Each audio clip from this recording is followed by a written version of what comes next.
Hello everyone, this is Juan Bloisi with Washington Interpreters. Today, I'll show you what WFSE is hiding from the incident resolution process and the reason for their recent apology to L&I Interpreters. Now, let's get started. Now, let's start with WFSE's apology to L&I Interpreters. Their apology has to do with this text message that one of their organizers sent to L&I Interpreters on September 27th, 2023, last year. This organizer is telling interpreters that every interpreter needed to sign up to become a member because the WFSE union was certified to represent L&I interpreters. If you recall, I made a video explaining all of this and emailed it to interpreters.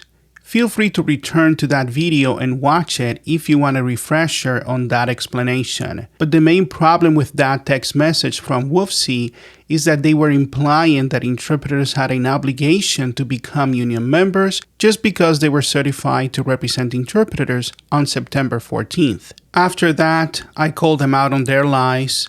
I thought they would issue an apology for lying to interpreters, but still, they didn't even clarify their message. So I filed an unfair labor practice with PERC against WFSE for misleading interpreters into becoming union members. I explained to the Public Employment Relations Commission that interpreters could reasonably believe they would face some consequences if they didn't become union members, including loss of employment.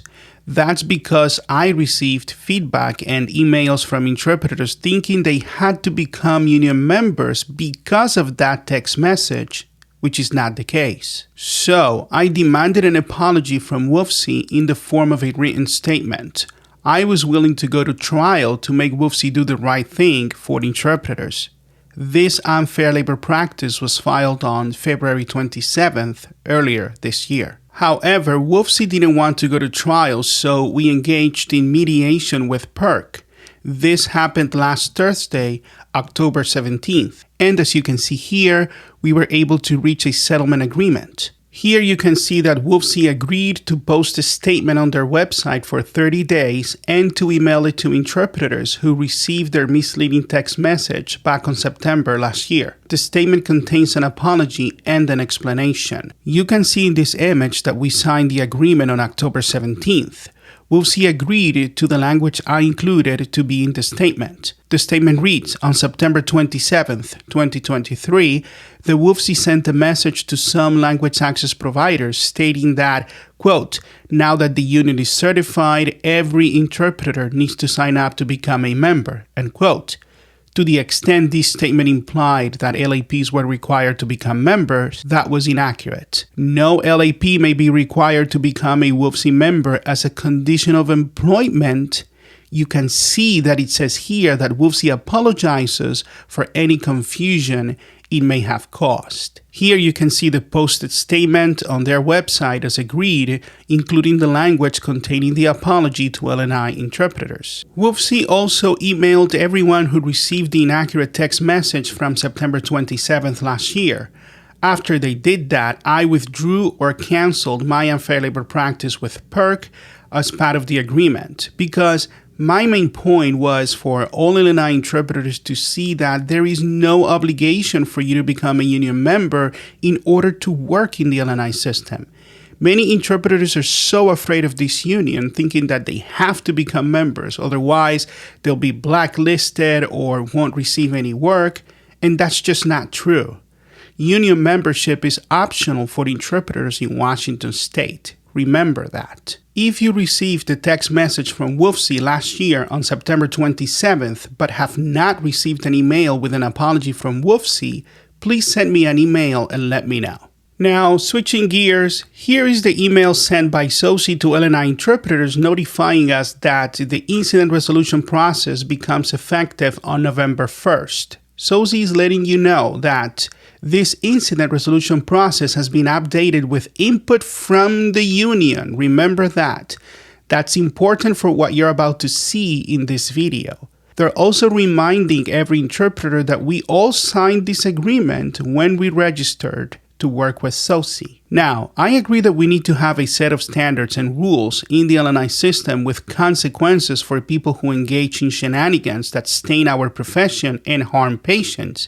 I get all of that. However, this is very troublesome here because at the beginning, L&I is telling you that the incident resolution process is not subject to the collective bargaining agreement grievance process. So basically, the WFSE union refuses to defend and protect you if you get accused of doing something wrong while covering appointments for SOSi.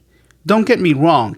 If you did something wrong and violated the code of ethics, you should face consequences. However, what this is telling you here is that the WFSE union is not going to get involved in that process. Interpreters will be at the mercy of SOSi and L&I whenever they have to decide on something you are accused of. This is a slap in the face from WFSE to L&I interpreters because, as you can see here, grievance procedures are part of the collective bargaining process.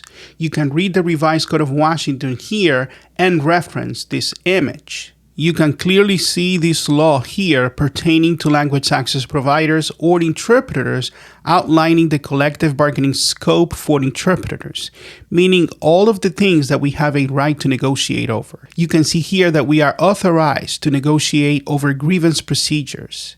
But despite these laws, this is what WFSE did. You know that they just negotiated a contract for L&I interpreters that's going to be effective in July next year. WFSE became the union for L&I interpreters on September 14th, 2023 last year, and for a whole year, they refused to negotiate a contract for working conditions.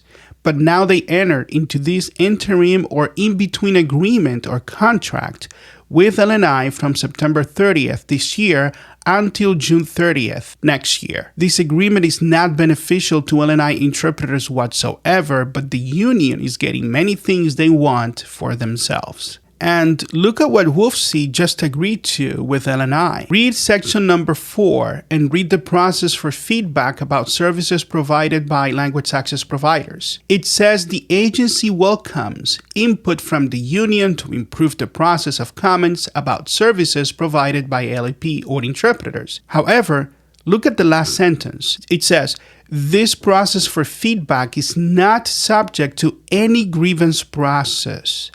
This is the language you saw in the incident resolution process emailed by SOSi.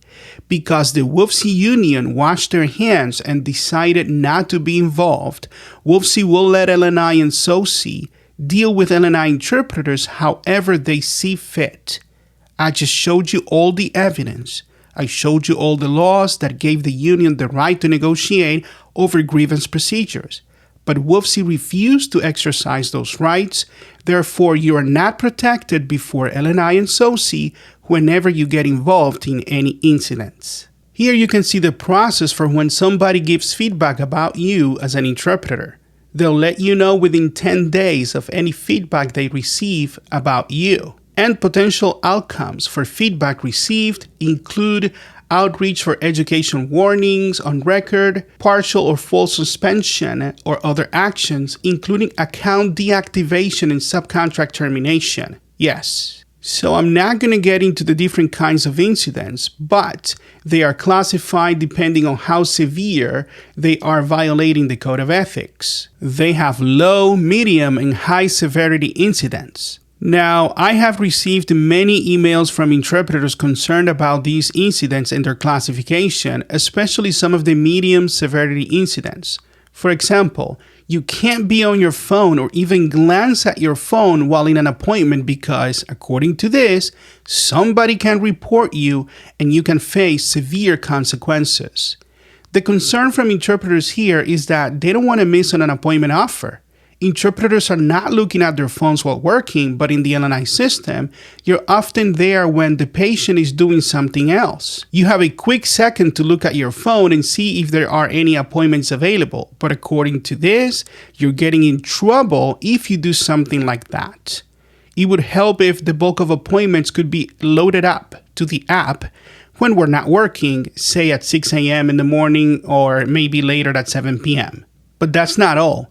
It says here that L&I can conduct an investigation and determine if they should refer you to DSHS so you can lose your certification. The WFSE union will not help you during this process because they refused to get involved. I'm not going to go through all of this. You can read that independently. But I want to point out an example here. Look at the actions taken for medium severity. According to this, if you look at your phone for any reason twice, you could receive a maximum 10-day suspension. That's crazy. Somebody could just say you were on your phone even though you were not interpreting because maybe the patient was on a treadmill or something else. And you could be facing a 10-day suspension if you do it twice, and the union will not help you with anything.